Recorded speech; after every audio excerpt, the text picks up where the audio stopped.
दोस्तों आज मैं आप लोगों के लिए नई कहानी लेकर आई हूँ। कहानी अच्छी लगे फ्रेंड्स तो प्लीज़ कहानी को लाइक और चैनल को सब्सक्राइब जरूर कर लेना। चलिए कहानी स्टार्ट करती हूँ।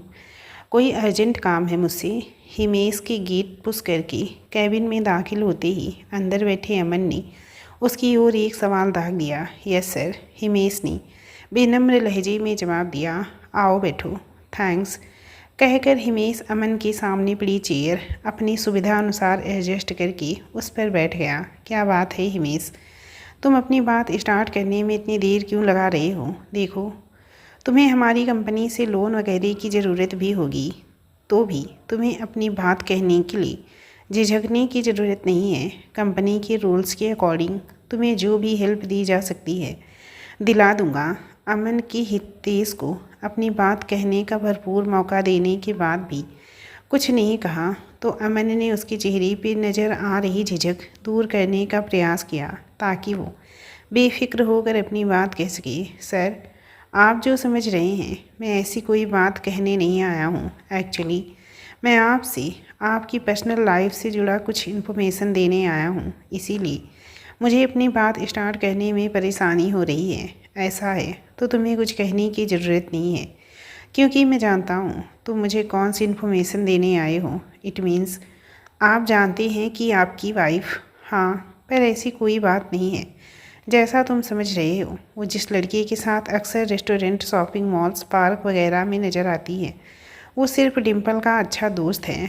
Okay sir, I agree with you, but फिर भी आपको उन्हें डेली उनके उस फ्रेंड्स के साथ घूमने जाने से रोकना चाहिए, क्योंकि वो रोज़ रोज़ लोगों को अपने एक ही मेल फ्रेंड के साथ पब्लिक प्लेस पे नज़र आएंगी तो लोग उनका गलत मतलब ही निकालेंगे। आपको मेरी कोई बात बुरी लगी होगी तो I am sorry for it. अरे नहीं यार, मुझे तुम्हारी कोई भी बात बुरी नहीं लगी, पर मैं तुम्हें ये एडवाइस ज़रूर दूंगा कि ये बात तुम इस ऑफिस में काम करने वाली किसी भी एम्प्लॉय से कहने की गलती मत करना, नहीं तो तुम्हें बहुत जल्दी अपने लिए दूसरी जॉब खोजना पड़ जाएगा। सर, इतनी अकल तो मेरे अंदर भी है कि जिस कंपनी में मैं जॉब कर रहा हूँ मैं उसके ऑनर की वाइफ की ही बदनामी करूँगा तो उस कंपनी का ऑनर मुझे पल भर के लिए भी अपनी कंपनी के ऑफिस में देखना बर्दाश्त नहीं करेगा। आप बेफिक्र रहिए, मैं ये बात किसी के साथ शेयर नहीं करूँगा। आप मुझे ये बात किसी के साथ शेयर करने पर जॉब से निकालने की गारंटी देंगे? तब भी नहीं, क्योंकि मैं उन लोगों में से नहीं हूँ जो जिस थाली में खाते हैं उसी में छेद कर देते हैं। मैं तो उन लोगों में से हूँ जो उन्हें रोजी रोटी देने वालों की इज्जत बचाने के लिए अपनी जान भी दांव पे लगा देते हैं। गुड, तुम्हारी सारी बातें मुझे बहुत अच्छी लगी, पर तुमने अपनी बातों में काफ़ी सारी अलग अलग चीज़ों को एक साथ मिक्स कर दिया, और इसकी वजह ये है कि तुम्हें हमारी कंपनी ज्वाइन किए ज़्यादा दिन नहीं हुए हैं, इसीलिए तुम्हें ये पता नहीं है कि इस कंपनी का ओनर कौन है और मेरी कंपनी के एमडी की सीट पर बैठने की वजह क्या है। अदरवाइज़ तुम इतनी सारी गलत फहमियों का शिकार नहीं होती। बट कोई बात नहीं, मैं अभी तुम्हारी सारी गलत फहमियाँ दूर कर देता हूँ। एक्चुअली इस कंपनी का ऑनर मैं नहीं हूँ, बल्कि डिम्पल के नाना जी हैं, और डिम्पल मेरी सिर्फ नाम की वाइफ है जो सिर्फ अभी तक रहेगी, जो सिर्फ तब तक रहेगी जब तक उसके नाना जी सांस की डोरी उनका साथ नहीं छोड़ देती। जैसे ही उनके नाना जी की सांस की डोरी उनका साथ छोड़ेगी, वैसे ही हम दोनों के बीच पति पत्नी के रिश्ते की डोर भी टूट जाएगी। अब मैं तुम्हें मेरे और डिम्पल की दुनिया की नज़रों में एक दूसरे के जीवन साथी बनने और उसके नाना जी की इस दुनिया को अलविदा कहने तक एक दूसरे के पति पत्नी बने रहने की वजह बताता हूँ। डिम्पल ने अपने नाना जी के बाद उनकी इस कंपनी और उनके आलीशान घर को विरासत में पाने से वंचित ना होने के लिए अपने नेचुरल चॉइस के खिलाफ जाकर मेरी पत्नी बनना एक्सेप्ट किया था, और उसके नाना जी के परलोक जाने से पहले तक दिखावे के लिए मेरी पत्नी बने रहने की मजबूरी की वजह भी यही है।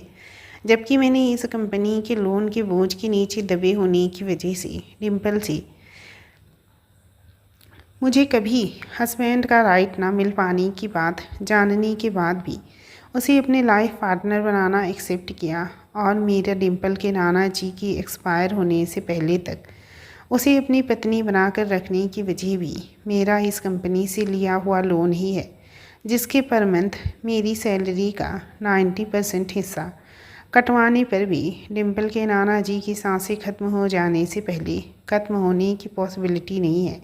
आई थिंक अब तुम मेरे डिम्पल की उसके किसी मेल फ्रेंड के साथ डेली खुलेआम घूमने फिरने की बात को सीरियसली ना लेने की वजह समझ गए होगी। यस सर, अब मैं तुम्हें तुम्हारे काम की बात बताता हूँ। एक्चुअली तुम्हें डिम्पल के बारे में इस ऑफिस के स्टाफ के किसी मेंबर के पास कुछ उल्टा सीधा बोलने पर मेरे नहीं बल्कि डिम्पल के कोप का भाजन बनना पड़ेगा, क्योंकि मुझे इस बात से कोई मतलब नहीं है कि डिम्पल के बारे में कौन क्या बोलता है, और मतलब भी रखना चाहूँ तो कुछ नहीं कर सकता। पर डिम्पल नहीं चाहती है कि उसके बारे में कोई कुछ ऐसा वैसा बोले और ये बात उड़ते उड़ते उसके नाना जी तक पहुंच जाए। इसीलिए उसने इस कंपनी के सभी एम्प्लॉयज़ और उसके घर में काम करने वाले लोगों को वार्निंग दे रखी है कि उसके बारे में कोई भी उल्टी सीधी बातें ना करे, अदरवाइज उसे पता चलेगा तो उसके बारे में उल्टा सीधा बोलने वाले का बहुत बुरा हाल करके नौकरी से निकालेगी। उसने कंपनी और घर में उसके बारे में बातें करने वालों की जानकारी लेने के लिए कुछ जासूस भी बना रखे हैं। इसीलिए तुम वैसे ही अपना मुंह बंद रख कर अपना जॉब करो जैसा मैं कर रहा हूँ। आई होप तुम मेरी ये बात भी अच्छी तरह से समझ गए होगी। यस सर, ये बात तो मेरी समझ में आ गई, पर मेरी समझ में ये नहीं आया कि इस कंपनी के ओनर को अपनी ग्रैंड डॉटर और अपनी कंपनी की एक एम्प्लॉय पे प्रेशर डालकर एक दूसरे के साथ शादी कराने की ज़रूरत क्यों पड़ गई। उन्होंने ऐसा करके विधाता के लिखे लेख को बदलने की कोशिश की, जिसे चंद पौराणिक कथाओं के पात्रों के अलावा कोई नहीं बदल पाया। एक्चुअली डिम्पल के नाना जी जैसे ज़रूरत से ज़्यादा दौलत वाले लोग अपनी दौलत के दम पर सारी दुनिया को तो अपनी उंगली पे नचा लेते हैं, पर इनकी अपनी औलादों को आउट ऑफ कंट्रोल होने से बचाने के तमाम दांव पेच अक्सर विफल हो जाते हैं। डिम्पल के नाना जी की भी पहले उनकी पहली पीढ़ी और उसके बाद दूसरी पीढ़ी को सीधी राह पे चलाने के सारे प्रयास बेकार चले गए। इनकी इकलौती बेटी इनकी तमाम बंदिशों के बावजूद अपनी कॉलोनी, कॉलेज और अन्य जगह की जान पहचान के बहुत सारे अच्छे लड़कों को छोड़कर एक साधारण परिवार के लड़के से दिल लगा बैठी और उसके साथ मोहब्बत की एक नई इबारत लिखने के चक्कर में अपने परिवार से बगावत करके अपनी ज़िंदगी तबाह कर बैठी। इसके बाद इनकी इकलौती निशानी डिम्पल भी अपनी उम्र के 19-20 साल तक सही राह पर चलने के बाद अपनी माँ के ही नक्शे कदम पर चल पड़ी। वो जिस लड़की के साथ घूमती है असल में वो उसका जनरल फ्रेंड नहीं है, बल्कि उसका प्रेमी है, जो ना सिर्फ डिम्पल के पापा की तरह साधारण परिवार का लड़का है बल्कि एक नंबर का अय्यास और मक्कार भी है। उसी से डिम्पल को बचाने के लिए उसके नाना जी ने उसे उनकी बात न मानने पर अपनी तमाम प्रॉपर्टी से बेदखल कर देने की धमकी देकर उसकी ज़बरदस्ती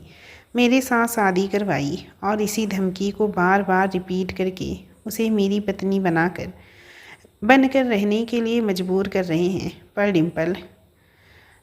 डिम्पल तो डाल तो मैं पात की तर्ज पर सिर्फ दिखावे के लिए मेरी पत्नी बनकर रह रही है और उसके नाना जी की मौत का इंतज़ार कर रही है, ताकि उनकी मौत के बाद वो मुझसे डिवोर्स लेकर अपनी मनमर्जी से ज़िंदगी बिताने के लिए स्वतंत्र हो जाए और उसे अपने नाना जी की करोड़ों की प्रॉपर्टी भी ना खोना पड़े। और आप सब कुछ जानकर भी इसीलिए अनजान बने हुए हैं क्योंकि आपको इस कंपनी से लिए लोन के अमाउंट को क्लियर करने तक अपनी जॉब सेफ रखना है। I am right. बट मेरे अनजान बने रहने की यही एकमात्र वजह नहीं है। इसकी एक वजह यह भी है कि मैं खुद भी डिम्पल के साथ ज़िंदगी गुजारने के मूड में नहीं हूँ, क्योंकि मैं उन लोगों में से नहीं हूँ जो ऐसो आराम की ज़िंदगी गुजारने के लालच में किसी भी लड़की को as a life partner accept करने के लिए तैयार हो जाते हैं। मैं तो डिम्पल के नाना जी के कर्ज के बोझ के नीचे नहीं दबा होता तो डिम्पल के साथ शादी की फॉर्मेलिटीज़ पूरी करने के लिए तैयार नहीं होता। इट मीन्स आपको शादी के पहले भी पता था आपकी डिम्पल मैडम के साथ ओरिजिनल शादी नहीं बल्कि शादी की फॉर्मेलिटीज़ होने जा रही थी। हाँ, क्योंकि इस शादी से पहले ही डिम्पल ने मुझे बता दिया था कि वो मुझे उसके हस्बैंड का राइट नहीं दे पाएगी और उसके नाना जी की मौत होने के बाद मुझसे डिवोर्स ले लेगी। सर, क्या आपको कभी ऐसा नहीं लगता कि इस कंपनी के एम्प्लॉई होने के नाते आपको इस कंपनी के ओनर को, उनकी ग्रैंड डॉटर को सही राह पर लाने में हेल्प करनी चाहिए? लगता है, पर मैंने इसके लिए कोई कदम उठाया तो उसका सीधा परिणाम आने के 0% है।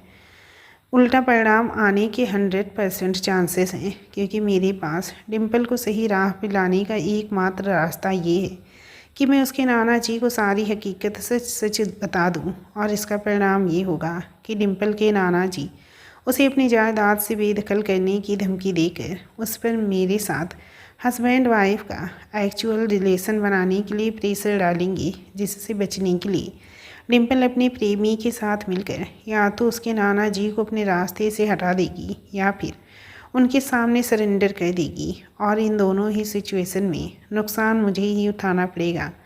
वो अपने नाना जी की जिद के सामने सरेंडर कर देगी तो हम दोनों को एक दूसरे के साथ फिजिकल रिलेशन बनाकर एक आध बच्चा भी पैदा करना पड़ेगा, क्योंकि उसके नाना जी उससे हम दोनों के बीच हस्बैंड वाइफ का एक्चुअल रिलेशन बनने का इसी तरह का कोई सबूत मांगेंगे। इस कंडीशन में उसके नाना जी की मौत हो जाने पर हमारे बच्चे को माँ या बाप में से किसी एक के प्यार से हमेशा के लिए वंचित होना पड़ेगा, और बाई चांस डिम्पल इससे बचने के लिए अपने प्रेमी के साथ मिलकर उसके नाना जी को ही रास्ते से हटा देगी, तो मेरी अंतरात्मा उसके नाना जी की हत्या के लिए मुझे जिम्मेदार ठहराकर उम्र भर परेशान करती रहेगी। इसीलिए मुझे लगता है कि जो हो रहा है वही सही है। इस कंडीशन में अपनी ज़िंदगी के अंतिम पड़ाव से कुछ दूरी पर खड़ी डिम्पल के नाना जी ये सोचकर चैन से आखिरी सांस ले सकेंगे कि वो डिम्पल को एक ऐसे लड़के के साथ अटूट बंधन में बांधने में कामयाब हो गए हैं जो डिम्पल के साथ साथ उनके बिजनेस को भी संभालने में सक्षम है। मैं भी उनकी अंतिम सांस लेने तक या उसके कुछ समय बाद तक इस कंपनी के लोन से मुक्ति पाकर इस कंपनी और डिम्पल की ज़िंदगी की बर्बादी की गूंज की रेंज से बाहर निकलने के लिए स्वतंत्र हो जाऊंगा, और डिम्पल भी अपनी लाइफ को अपने अकॉर्डिंग आबाद या बर्बाद करने के लिए स्वतंत्र हो जाएगी। आई थिंक अब तुम्हारे पास मुझसे पूछने के लिए ना कोई क्वेश्चन बचा होगा और ना मुझे देने के लिए कोई एडवाइस बची होगी। You are right sir. तो अब तुम अपनी सीट पर जाकर अपना काम करो और मुझे भी अपना काम करने दो। Okay sir, thank you so much for sharing those interesting information with me. कहकर हिमेश केबिन से बाहर निकल गया और अमन एक गहरी सांस लेकर छोड़ने के बाद एक फाइल के अध्ययन में व्यस्त हो गया। डिम्पल ने कमरे में दाखिल होकर बेड पर लेटे अमन के करीब आते हुए थैंक्स कहा तो अमन ने अपनी मोबाइल के स्क्रीन से ध्यान हटाकर डिम्पल की ओर देखते हुए पूछा, किस लिए? नाना जी से ये कहने के लिए कि उन्होंने हॉस्पिटल जाते समय मुझे जिस लड़के के साथ only for smart person coffee house के अंदर जाते देखा वो वेदांश नहीं बल्कि तुम थे। डिम्पल ने अमन से कुछ डिस्टेंस रख कर उसकी साइड में लेटते हुए जवाब दिया, यार मुझे इसके बदले थैंक्स नहीं बल्कि तुमसे ये प्रॉमिस चाहिए कि तुम मुझे दोबारा अपने नाना जी के सामने झूठ बोलने के लिए मजबूर नहीं करोगी। ओके, मैं प्रॉमिस कहती हूँ कि अब तुम्हें नाना जी से मेरे लिए कभी कोई झूठ नहीं बोलना पड़ेगा। Thanks, good night. अभी से गुड नाइट। ये मैंने तुम्हें सोने के लिए इंडिकेशन नहीं दिया बल्कि ये बताने के लिए कहा कि मैं सो रहा हूँ। तुम तो जब तक जागना चाहो आराम से जाग सकती हो। अरे ये तो मैं भी समझ गई थी कि तुम मुझे सोने के लिए नहीं कह रहे हो बल्कि खुद सोना चाह रहे हो। मैं तो ये पूछना चाह रही थी कि तुम आज इतनी जल्दी सोना क्यों चाह रहे हो। आज कुछ ज़्यादा ही थक गया हूँ, इसीलिए आज टाइम से पहले ही नींद सता रही है।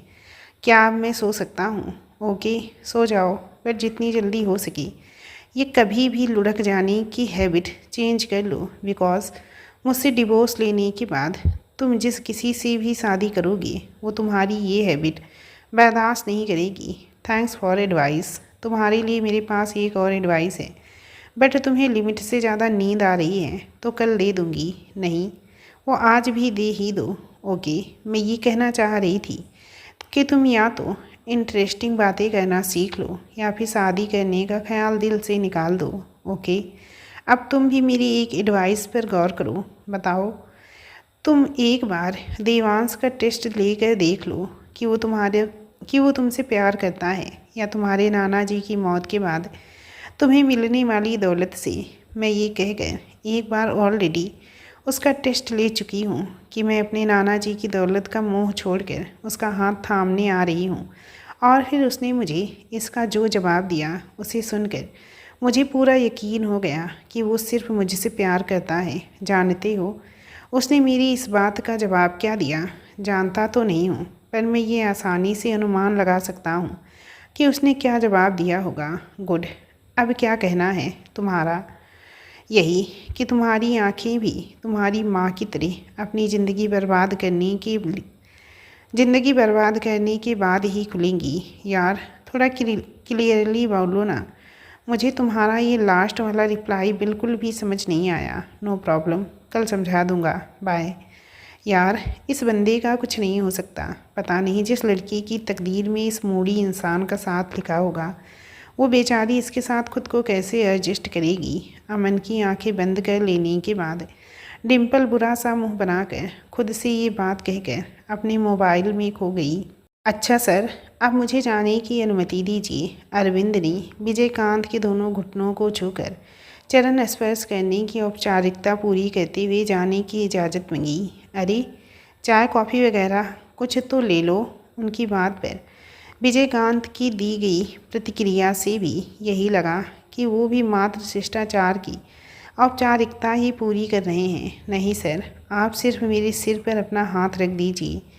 ठीक है, ऊपर वाला तुम्हें सदा सुख समृद्धि प्रदान करे। विजयकांत से आशीर्वाद लेने के बाद धन्यवाद सिर कहकर अरविंद चेहरे पे कुटिल मुस्कान ली घर के बाहरी द्वार की ओर बढ़ गया। अमन अरविंद के घर की दहलीज पार करने के बाद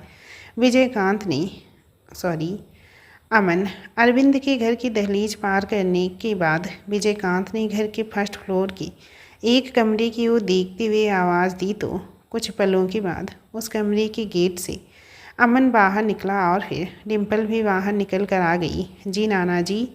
अमन ने जीने से उतरकर हॉल में बैठे विजयकांत के करीब आने के बाद उनकी वो सवालिया निगाहों से देखते हुए कहा। डिम्पल भी अमन का अनुसरण करती हुई उसके बगल में आकर खड़ी हो गई। तुम्हारी छोटी बहन की शादी तय हो गई और तुमने हमें अपनी बहन की शादी में इनवाइट करना तो दूर रहा, बताना तक ज़रूरी नहीं समझा। क्या हम इसकी वजह जान सकते हैं?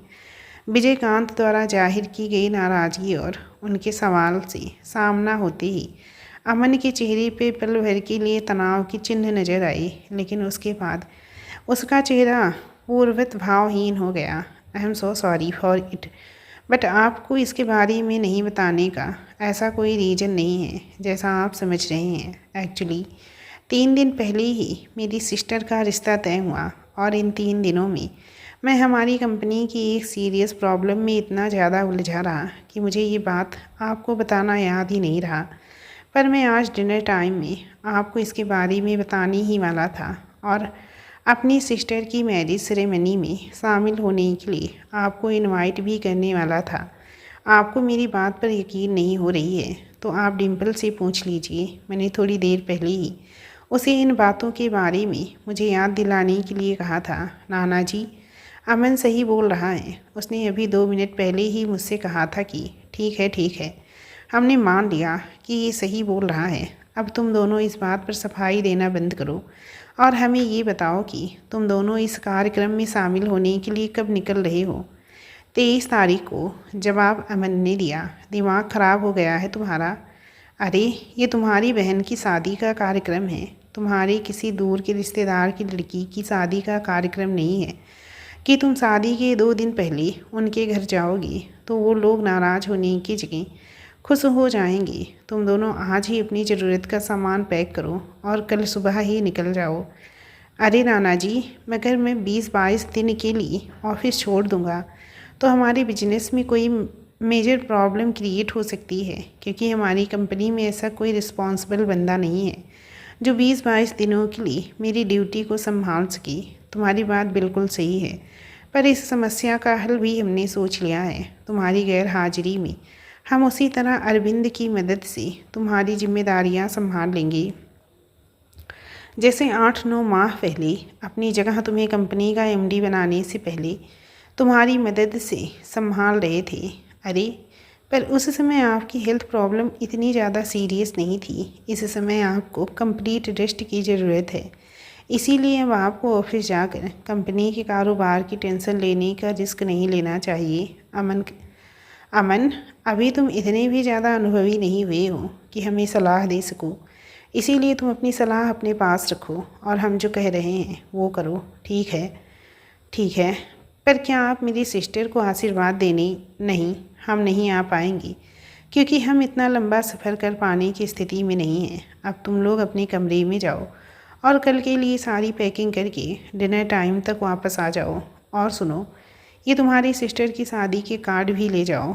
इन्हें तुम ऑफिस में भूल आए थे, इसीलिए इन्हें देने अरविंद को हमारे घर आना पड़ा। थैंक्स कहकर अमन ने विजयकांत के हाथ शादी के 10-12 कार्ड का बंच लिया और डिम्पल से आओ कह गए जीने की ओर मुड़ गया। डिम्पल के अंदर आने के बाद अमन ने कमरे का दरवाज़ा बंद किया और डिम्पल की ओर देख कर कहा, यार इस हरामखोर अरविंद ने हमारे लिए बहुत बड़ी मुसीबत खड़ी कर दी। अब क्या करें? वही जो नाना जी ने कहा। डिम्पल ने शांत स्वर में जवाब दिया, पागल हो गई हो क्या तुम?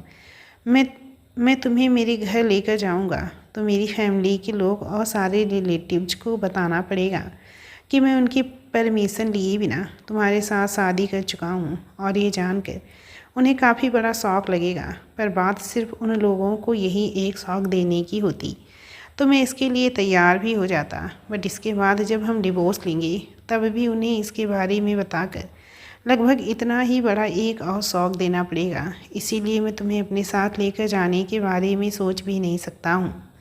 अमन, पागल मैं नहीं, तुम हो गए हो। अरे ये बात तो तुम्हारी फैमिली को ऑलरेडी पता है कि तुम मेरे साथ शादी कर चुके हो। इसीलिए जब हमारा डिवोर्स होगा तब मेरे बारे में किए जाने वाले उनके सवालों से पीछा छुड़ाने के लिए तुम्हें उन्हें हमारे डिवोर्स के बारे में भी बताना ही पड़ेगा। फिर तुम क्यों बेवजह आसमान सिर पर उठा रहे हो?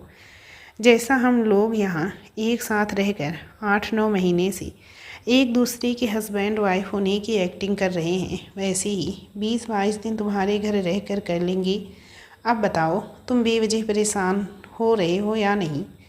मैं बेवजह कभी परेशान नहीं होता और इस बात को लेकर भी परेशान होने की अच्छी खासी वजह है जो मैं तुम्हें ऑलरेडी बता चुका हूँ, पर तुमने उसे इस वजह से इग्नोर कर दिया क्योंकि तुम्हें ये पता नहीं है कि जो लोग हम दोनों की शादी में मेरी फैमिली मेम्बर्स और रिलेटिव बनकर शामिल हुए उन सब के सब एक ड्रामा कंपनी के मेंबर थे जिन्हें मैंने उनकी एक्टिंग का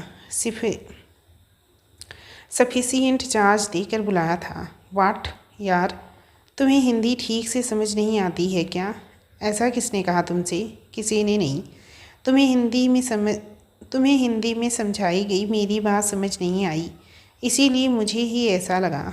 मिस्टर अमन, मेरे मुंह से वाट इसीलिए नहीं निकला कि मुझे तुम्हारी बात समझ में नहीं आई, बल्कि इसलिए निकला क्योंकि मुझे नहीं पता था कि तुम इतने बड़े प्लेयर हो। तुम मेरा मतलब गलत वैल्यूएशन कर रही हो।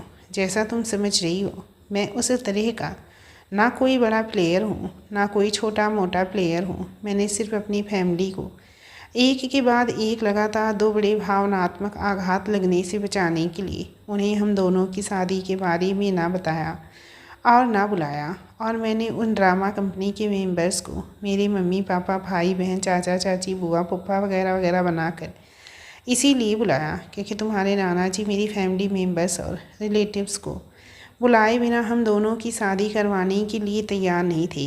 एनीवे, अब इस बात को छोड़ो और तुम एक काम करो, कल मेरे साथ घर से निकलने के बाद रास्ते में कहीं उतर कर 20-22 दिनों के लिए अपनी किसी फ्रेंड्स के पास चली जाओ जो किसी दूसरे शहर में अकेली रहती हो या फैमिली वाली हो, तो तुम्हें अपनी फैमिली के साथ इतने दिनों के लिए एडजस्ट कर सकती हो। इसके बाद जब मैं अपने घर से सिस्टर की शादी निपटा कर वापस आऊँगा तब तुम भी वापस आकर मुझे रास्ते में मिल जाना।